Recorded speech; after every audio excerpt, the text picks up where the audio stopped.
आज कॉलेज रे ओडिया पक्ष दिवस पई कविता कंपटीशनटा होइतिला मु सेठारे प्राइज पाइले नाही चलो कहूची सुन। तो हेलो हाय नमस्ते। तो केमिति असे समस्ते आशा करू समस्ते भलो रे थिबे।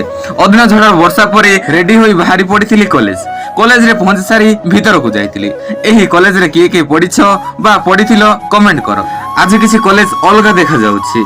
हॉस्टल रे कलर मरा होइछि आउ मासरे थरे गले अलग ही लागिवो। तापरे मु क्लास भीतर को जाइतिली। क्लास भीतरे केही भी नथिले। आम कॉलेज रे 10टा अधे परे ही पिला माने पाद देइथांते। समस्त पिला माने आसारिया परे प्रोग्रामटा स्टार्ट होइतिला। प्रथमे हम मैम भाषण देइतिले, तापरे हम प्रिंसिपल महोदय भाषण देले। कंपटीशन आरंभ होइतिला। कविता लिखिबा होउछि गोटे कला। मु गोटे व्यंगात्मक कविताटिए लिखितिली। एमाने हेउचंती मो प्रतिद्वंदी ओ अन्य माने अलगा अलगा कंपटीशन रे भाग नैथांती। हमर कविता रे जे फर्स्ट सेकंड थर्ड हेबे से माने फुलबाणी बा डिस्ट्रिक्ट लेवल जिवे। काली की जना पड़िबो तुम भाई कंपटीशन रे कृतिकार्य होइछि ना नाही। रहिली देखाबा आ गोटे वीडियो रे। जय जगन्नाथ।